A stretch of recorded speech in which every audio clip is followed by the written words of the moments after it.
നിങ്ങളുടെ ഫേവറേറ്റ് സീരിയലുകൾ ടിവിയിൽ വരുന്നതിന് മുൻപേ സൺ നെക്സ്റ്റ് ആപ്പിൽ കാണാം. ഇനി എല്ലാവർക്കും മുൻപേ കാണൂ. ഇപ്പോൾ തന്നെ സൺ നെക്സ്റ്റ് ആപ്പ് ഡൗൺലോഡ് ചെയ്ത് സബ്സ്ക്രൈബ് ചെയ്യൂ.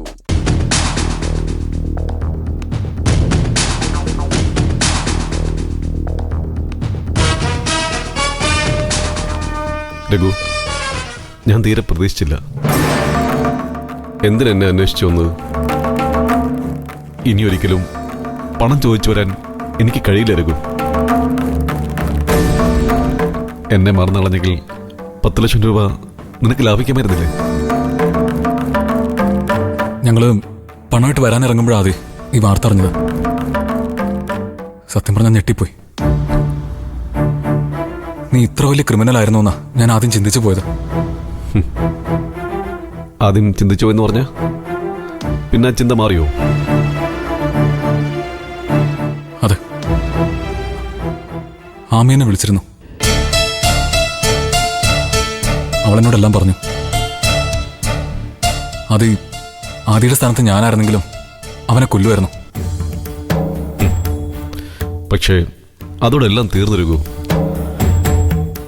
എനിക്ക് ജയിലിലായിരുന്നാലും കുഴപ്പമൊന്നുമില്ല. പക്ഷേ എൻ്റെ ആമി മോളും അനാഥരായി പോയില്ലേ?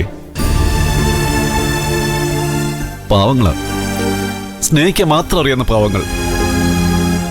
എൻ്റെ കൂടെ ഇറങ്ങുന്നുണ്ട് മാത്രം കഷ്ടപ്പെടേണ്ടി വന്നോളാ എൻ്റെ ആമി. ഞങ്ങളുടെ മോളെ ജനിച്ചു പോയത് അത് മിയമോളുടെ ശാപം. രഘു എൻ്റെ പുതിയ സുഹൃത്താണെന്ന് മാത്രമേ ഞാൻ ആമിയോട് പറഞ്ഞിട്ടുള്ളൂ. അല്ലാതെ നമ്മുടെ മറ്റിടപാടുകളൊന്നും ഞാൻ ആമിയോട് പറഞ്ഞിട്ടില്ല. നമ്മുടെ ബാധ്യത തീർക്കാൻ രഘു എന്നെ സഹായിക്കുന്നതാണ് ഞാൻ ആമിയോട് പറഞ്ഞത്. അതായിരിക്കും ആമി രഘുവിനെ വിളിച്ചത്. ആദിക്ക് തരാന്ന് പറഞ്ഞ പണം ഞാൻ ആമിയെ ഏൽപ്പിക്കാന്ന് പറഞ്ഞിരുന്നു. പക്ഷേ ആമിക്ക് പണം ആവശ്യമില്ലെന്ന് പറഞ്ഞു. പിന്നെ ആ പണം കൊണ്ട് ആദിയെ രക്ഷിക്കാൻ വേണ്ടി എന്തെങ്കിലും ചെയ്യണമെന്നാ ആമിയുടെ ആവശ്യം. എന്ത് ചെയ്യാൻ? എന്നെ ഇവിടുന്ന് രക്ഷിക്കാൻ ആർക്കും കഴിയില്ല രഘു. സുദർശന്റെ ആൾക്കാർ എന്നെ പുറലോകം കാണിക്കില്ല. അവരെൻ്റെ ഭാര്യയും കുഞ്ഞിനെയും ദ്രോഹിക്കാൻ സാധ്യതയുണ്ട് രഘു. ഏത് നിമിഷവും അവരെ ആ വാടക വീട്ടിൽ നിന്ന് പുറത്താക്കും. എൻ്റെ കുഞ്ഞ് ഒരു അസുഖക്കാരിയാ. എനിക്ക് വേണ്ടി രഘു അവരെ ഒന്ന് സഹായിക്കണം പ്ലീസ്. അല്ല, എനിക്കിതിൽ എന്ത് ചെയ്യാൻ പറ്റും? ആദ്യം അവരെവിടെ നിന്ന് സുരക്ഷിതമായിട്ട് മറ്റെവിടേക്കെങ്കിലും മാറ്റാൻ കഴിയില്ല രഘു. എനിക്ക് തരാമെന്ന് പറഞ്ഞ പണം ഉപയോഗിച്ച് രഘു അതൊന്ന് ചെയ്തു തന്നാൽ വലിയ ഉപകാരമായിരിക്കും. പ്ലീസ്.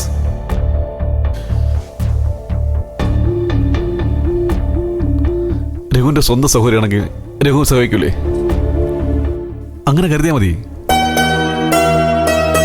അവർക്ക് വേറെ ആരും ഇല്ലാത്തോണ്ടല്ലേ രഘു ഞാനിങ്ങനെ യാചിക്കുന്നത്. ആ മതി മതി, ടൈം കഴിഞ്ഞു. സർ പ്ലീസ്, സർ പ്ലീസ് ഒരു സെക്കൻഡ്.